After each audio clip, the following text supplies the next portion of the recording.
Hello दोस्तों, वारिधि मंथन में आपका स्वागत है। 90 का दशक, आप चाहे किसी ऑटो में बैठे हों या फिर किसी बस में, एक ऐसा सिंगर जो हमेशा आपके सफ़र का साथी हुआ करता था, वो अल्ताफ़ राजा थे। चाहे उनका गाना हो तुम तो ठहरे परदेसी या फिर यारो मैंने पंगा ले लिया, बस यही कुछ गाने ऑटो, टैक्सी और बसेस में बजा करते थे। उस दौर में अल्ताफ़ राजा के जितने दीवाने हुआ करते थे, उतने तो और किसी के शायद ही रहे हों। फिर अचानक ऐसा क्या हुआ कि वो हिंदी सिनेमा से बिल्कुल गायब ही हो गए। उनकी एक जिद ने उन्हें किस तरह से बर्बाद किया और हिंदी सिनेमा से दूर कर दिया, आज की कहानी में हम आपको यही बताएंगे। आइए हम आपको बताते हैं अल्ताफ के दर्जी से सिंगर बनने की कहानी, साथ ही एक मुकाम हासिल कर लेने के बाद उनके गायब होने तक की कहानी। ये सच आपको चौंका कर रख देगा। कम ही लोगों को ये बात पता होगी कि अल्ताफ राजा हिंदू माँ और मुस्लिम पिता के घर पैदा हुए थे। उनके पिता का नाम इब्राहिम इकबाल और माँ का नाम रानी रूपलता था। दोनों ही अपने ज़माने के एक मशहूर कव्वाल हुआ करते थे। साथ कव्वाली गाते गाते दोनों को एक दूसरे से प्यार हो गया और मजहब की दीवार तोड़कर दोनों ने एक दूसरे से शादी कर ली। 13 अक्टूबर 1967 को अल्ताफ का जन्म नागपुर में हुआ था, लेकिन माँ बाप ने पढ़ने के लिए उन्हें पुणे भेज दिया। 5वीं तक पढ़ने के बाद अल्ताफ अपने माँ बाप के पास मुंबई चले आए। माँ बाप चाहते थे कि अल्ताफ पढ़ लिख कर बड़े आदमी बने, इसीलिए उन्होंने अल्ताफ का दाखिला एंटोनियो डिसूजा स्कूल में करवा दिया, जहाँ कभी राज कपूर पढ़ा करते थे। मगर अल्ताफ के नसीब में तो कुछ और ही लिखा था। फिर पढ़ाई में कैसे मन लगा पाते। जब 9वीं कक्षा में अल्ताफ फेल हो गए तो माँ बाप को बहुत बड़ा झटका लगा। माँ बाप ने कहा कि प्राइवेट से फॉर्म भर लो। 10वीं का फॉर्म प्राइवेट से भरा, लेकिन 10वीं में भी फेल हो गए। इसके बाद अल्ताफ ने पढ़ाई छोड़ दी और आवारागर्दी करने लगे। अब तो माँ बाप को और ज़्यादा चिंता होने लगी कि ना जाने बेटा अब आगे क्या करेगा। एक दिन माँ ने अपने पास बुलाया और कहा कि तुम दर्जी का काम सीख लो, ना भी कुछ कर पाए जीवन में तो कम से कम दाल रोटी तो चलेगी। पिता ने इनका दाखिला दादर कॉमर्शियल टेलरिंग कॉलेज में करवा दिया। वहाँ 1.5 साल तक दर्जी का काम सीखते रहे, लेकिन देखिए कि किस्मत को इन्हें गायक बनाना था तो किस तरह से इन्हें खींच कर लाई। एक बार की बात है जब ये दोस्तों के साथ घूम फिर कर घर वापस लौटे। टीवी पर एक गीत बज रहा था। फिल्म का नाम था रात और दिन, नरगिस और फिरोज खान वाला गीत था। दिल की गिरह खोल दो, चुप ना बैठो, कोई गीत गाओ। लता मंगेशकर और मन्ना डे की आवाज़ ने अल्ताफ पर ऐसा जादू डाला कि वो उसी वक्त अपनी माँ के पास पहुँचे और बोले कि मुझे संगीतकार बनना है। माँ ने कहा पहले हारमोनियम सीखो और फिर उनका दाखिला भारतीय विद्यापीठ में करवा दिया।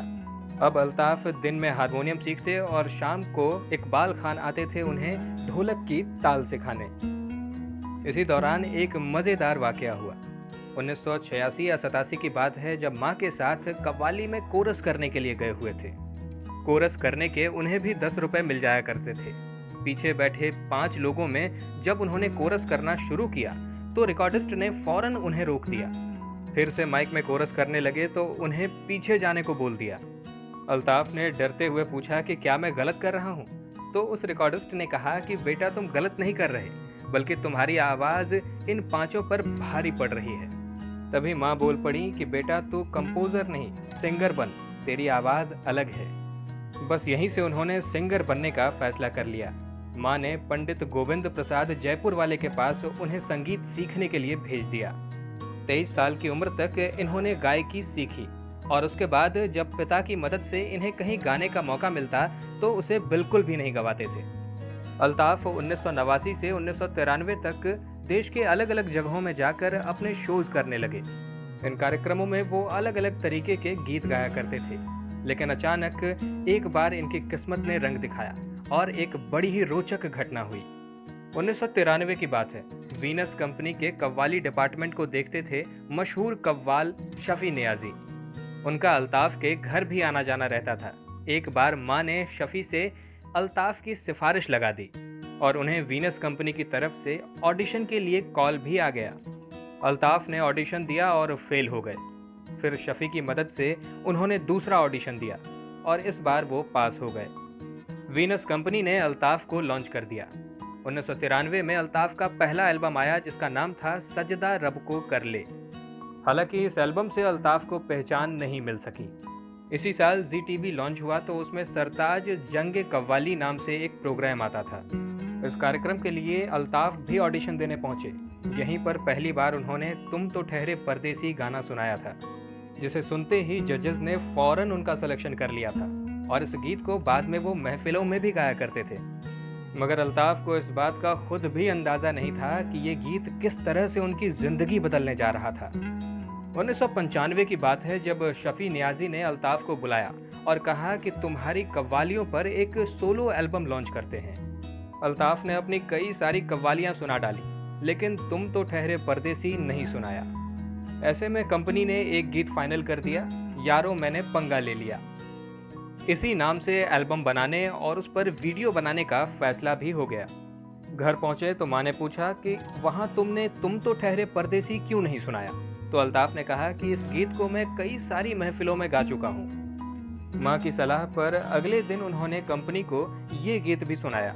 कंपनी को पसंद आ गया और इसे भी उस एल्बम में शामिल कर लिया गया। कंपनी ने एल्बम तो लॉन्च किया यारो मैंने पंगा ले लिया नाम से, लेकिन लोगों के दिलों पर जादू कर दिया तुम तो ठहरे परदेसी गाने ने। इस गीत की दीवानगी इतनी ज्यादा बढ़ गई कि डिस्ट्रीब्यूटर्स के फोन आने लगे कि इस गीत का प्रोमो बनवाओ। डिमांड इतनी ज्यादा बढ़ गई थी कि फिर कंपनी को इस गाने का प्रोमो बनाना पड़ गया। तुम तो ठहरे परदेसी का सोलो एल्बम लॉन्च होते ही पूरे देश में ऐसा जादू छा गया कि पुराने सारे रिकॉर्ड्स ही टूट गए। बिक्री ऐसी हुई कि इस एल्बम के 70 लाख कैसेट्स बिक गए और गिनीज बुक में अल्ताफ राजा का नाम शामिल हो गया। इतनी शोहरत तो उस दौर में किसी सिंगर को हासिल नहीं हुई थी। वो रातों रात 90 के दशक के मशहूर सिंगर्स की लिस्ट में शामिल हो गए। इसके बाद तो अल्ताफ राजा के एक के बाद एक 7 एल्बम लॉन्च हुए और सब ने संगीत जगत में तहलका मचा कर रख दिया। उनका इतना नाम हो गया था कि अब बॉलीवुड के बड़े फिल्म मेकर्स की नज़रों में वो आ गए थे। मिथुन चक्रवर्ती की शपथ फिल्म से इनकी बॉलीवुड में भी एंट्री हो गई। उन्होंने इस फिल्म में एक गाना गाया था, इश्क और प्यार का मज़ा लीजिए। ये गाना इतना ज़्यादा पॉपुलर हो गया था कि मिथुन भी इनके सामने फीके पड़ गए थे और इनकी पॉपुलैरिटी इतनी ज़्यादा बढ़ चुकी थी कि अब फिल्म मेकर्स इनके गाने के साथ साथ इन्हें भी दिखाने लगे। शपथ फिल्म के बाद चंडाल मूवी आई।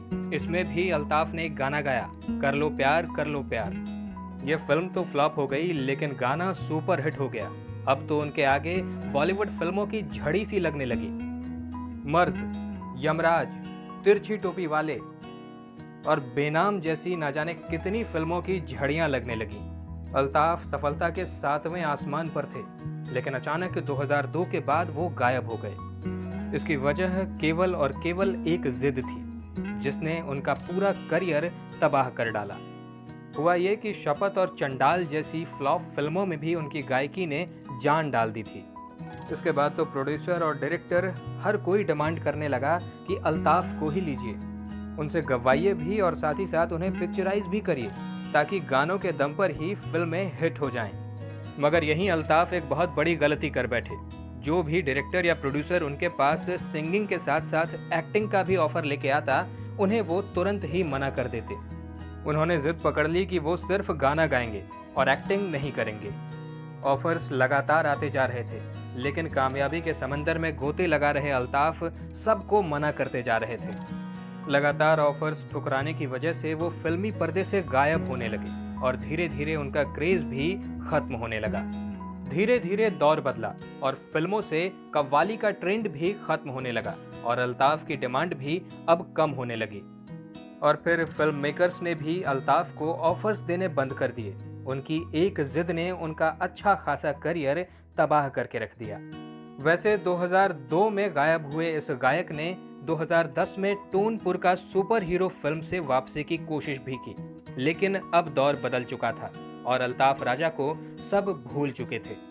अल्ताफ एक आध फिल्मों में गाते तो जरूर रहे, लेकिन फिर उनका कोई गाना मशहूर ना हो सका और वो गुमनाम हो गए। 56 साल के हो चुके अल्ताफ अब एक YouTube चैनल पर गाने गाते हुए नजर आते हैं। इतने मशहूर होने के बावजूद भी उनकी शादी ना हो सकी और फिलहाल वो मुंबई में ही अकेले जिंदगी गुजार रहे हैं। उनके माता पिता भी उन्हें छोड़कर दूसरी दुनिया में जा चुके हैं। दोस्तों, आपको अल्ताफ राजा कैसे लगते थे? उनका कौन सा गीत आपको पसंद आया था? हमें कमेंट्स में ज़रूर बताइएगा। साथ ही साथ अगर आप चैनल पर नए हैं तो हमारे चैनल वारिधि मंथन को सब्सक्राइब जरूर करिएगा, ताकि ऐसी ही अनसुनी कहानियाँ हम आपके लिए लाते रहें। और दोस्तों, रिक्वेस्ट है कि बेल आइकन ज़रूर दबाइएगा ताकि आपको नोटिफिकेशन मिलती रहे।